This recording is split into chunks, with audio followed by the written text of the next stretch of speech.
De nos jours, beaucoup de personnes pensent que le seul message de Christ est basé sur la sanctification, la piété et tout autre enseignement de ce genre. Ils mettent de côté l'aspect mystique de Christ et prônent uniquement pour un Jésus sauveur. Pourtant, Jésus est le sauveur, Christ est le oint, le mystique.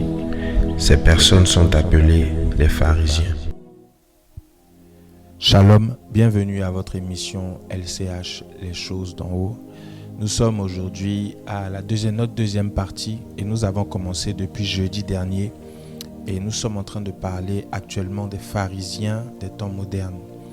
Vous savez, quelqu'un m'a dit que c'est un thème assez difficile parce que c'est comme si nous dénoncions des pratiques, nous dénonçons, c'est un thème de dénoncement, j'ai envie de dire de dénonciation.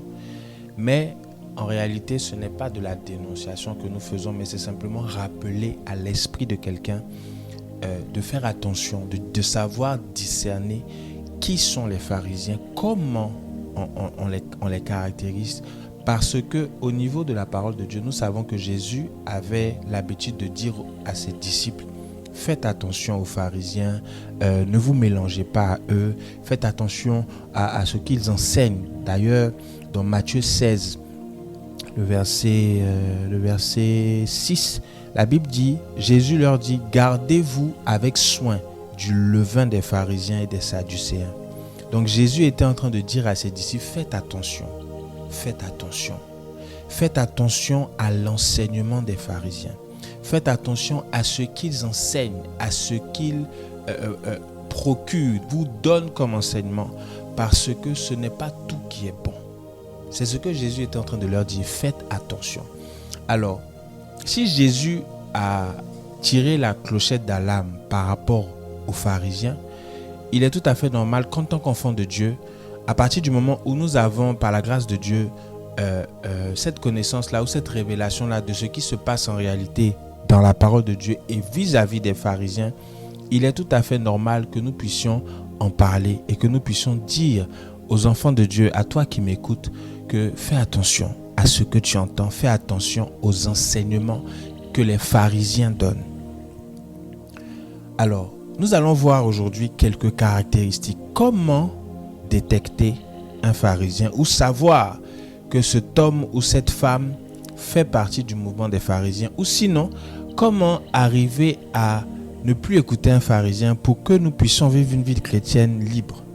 Parce que les pharisiens ont l'habitude, et d'ailleurs nous allons le voir, et nous allons le prendre d'ailleurs tout de suite, dans Matthieu chapitre 23, à partir du verset 13. Je lis. Je vais commencer un peu plus haut. Je vais commencer à partir du verset 1. Alors Jésus, parlant à la foule et à ses disciples, dit: les scribes et les pharisiens sont assis dans la chaire de Moïse. Faites donc et observez tout ce qu'ils vous disent, mais n'agissez pas selon leurs œuvres, car ils disent et ne le font pas. Ils lient des fardeaux pesants et les mettent sur les épaules des hommes, mais ils ne veulent pas les remuer du doigt. Ils font toutes leurs actions pour être vus des hommes. Ainsi, ils portent de larges phylactères et ils ont de longues franges à leurs vêtements. Ils aiment la première place dans les festins, les premières sièges dans les synagogues. Ils aiment à être salués dans les places publiques et à être appelés par les hommes maîtres ou rabbis. Mais vous, ne vous faites pas appeler rabbi, car un seul est votre maître et vous êtes tous frères. Alors je vais aller au verset 14, au verset 13. Malheur à vous, scribes et pharisiens, hypocrites, parce que vous fermez aux hommes le royaume des cieux et vous n'y entrez pas vous-même et vous n'y laissez pas entrer ceux qui veulent entrer. Je m'arrête là pour l'instant. Alors l'une des caractéristiques des pharisiens, c'est-à-dire que un pharisien, il y a une chose qu'ils font. D'ailleurs, Jésus nous l'a dit et Jésus nous l'a montré. Jésus a dit: gardez-vous du levain des pharisiens ou de l'enseignement des pharisiens. Alors, lorsqu'un pharisien répand le mensonge au milieu de la vérité, ce mensonge finit par cacher la vérité. Comme j'ai l'habitude de dire, 99% de vérité, 1% de mensonge, c'est le mensonge qui l'emporte. Une des choses que les pharisiens font, c'est qu'ils font en sorte qu'ils puissent être vus, que leur enseignement soit vu et entendu par tout le monde.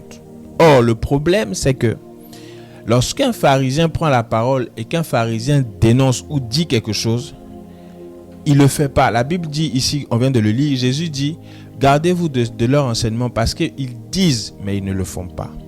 Le pharisien peut te dire, on ne boit pas, alors que lui, il boit en cachette. Le pharisien peut te dire, on ne fait pas ci, alors que lui, il le fait en cachette. Et le jour où ça sort au grand jour, comme on dit, comme mon père spirituel dit souvent, Adja la kata. C'est-à-dire que c'est visible de tout le monde, ça crée un scandale. C'est pour cela que tout ce qui est dit dans la parole de Dieu ou tout ce qui est annoncé par des hommes de Dieu, toi en tant qu'enfant de Dieu, tu dois aller dans la parole pour vérifier si ce qu'il dit est vrai ou si ce qu'il dit est prenable ou pas. Vous savez, la vérité chasse le doute, la vérité chasse la peur, la vérité chasse l'inquiétude. Elle emmène la paix dans notre cœur. Donc lorsque nous entendons la vérité, ça nous crée une certaine paix. Et toi, en tant qu'enfant de Dieu, dans ces derniers temps, il faut que nous ayons du discernement. L'esprit de discernement doit faire partie de notre quotidien. Pour pouvoir savoir, est-ce que cet homme n'est pas pharisien ou pas? Est-ce qu'il faut que je l'écoute ou pas? Parce que la vie chrétienne ne se base pas sur du fanatisme, mais sur le discipulat. Nous pouvons être fanatiques d'un homme de Dieu, mais si nous ne sommes pas disciples de cet homme de Dieu, ça ne sert à rien. Un disciple, qu'est-ce qu'il fait? Il suit l'homme de Dieu. Les disciples, ce qu'ils faisaient, c'est quoi? C'est qu'ils suivaient Jésus. Ce que Jésus faisait, ils le faisaient.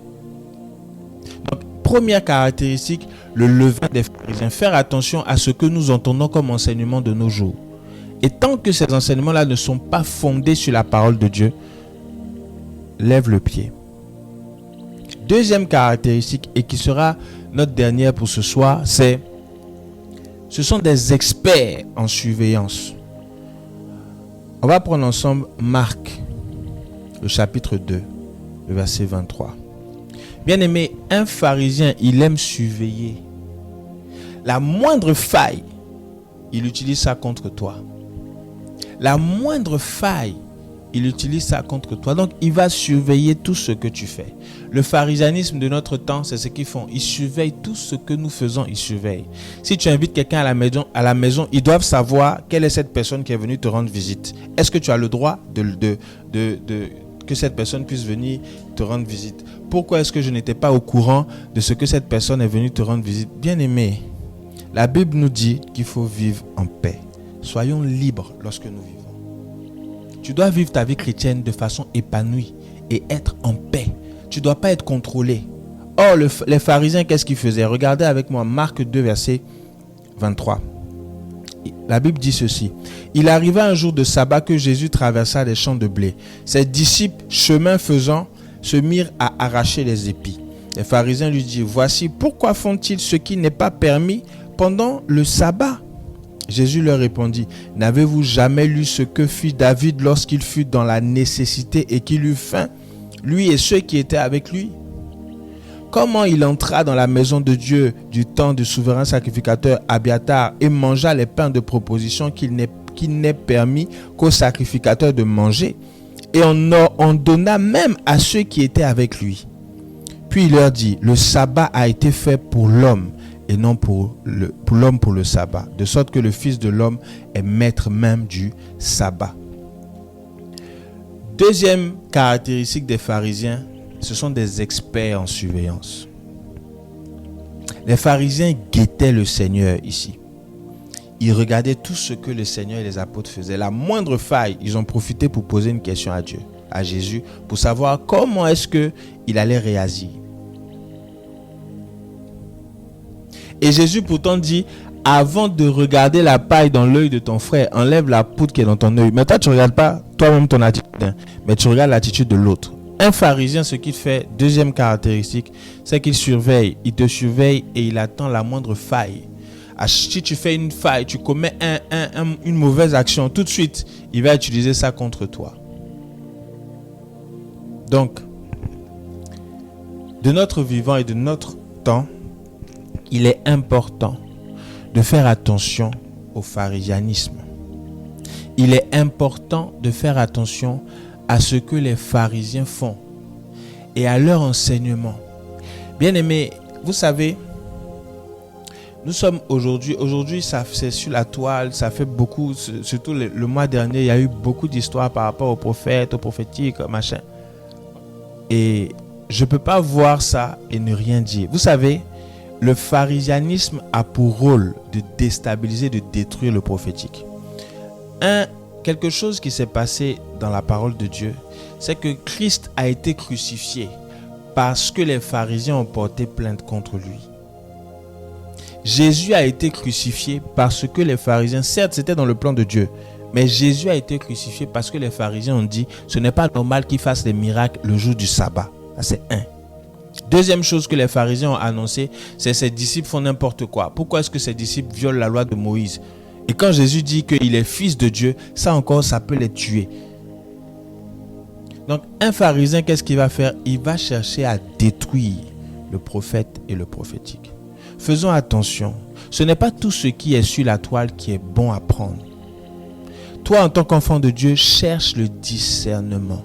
Cherche le discernement. Bien aimé, c'était LCH, l'épisode 2 sur le pharisianisme des temps modernes. Nous allons rentrer jeudi prochain dans les 2 dernières caractéristiques et nous allons clôturer cet épisode. J'aimerais, de là où tu es, que tu puisses prier avec moi. Je vais prier.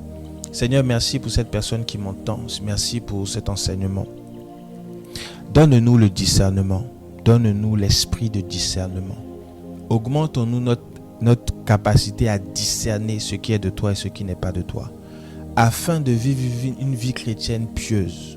Seigneur, je prie pour cette personne qui m'entend et je déclare sur sa vie que la main de l'Éternel soit sur lui et que Père, tu puisses le guider, que cette personne ne s'éloigne pas de ta voix, mais que cette personne, Seigneur, reste sur ton enseignement, parce que tu es la vérité. Merci pour tout ce que tu vas faire. Bénis la vie de celle ou de celui qui m'entend. Au nom de Jésus. Amen. Bien-aimés, nous nous retrouvons jeudi prochain pour les derniers épisodes sur les pharisiens des temps modernes. Shalom chez vous.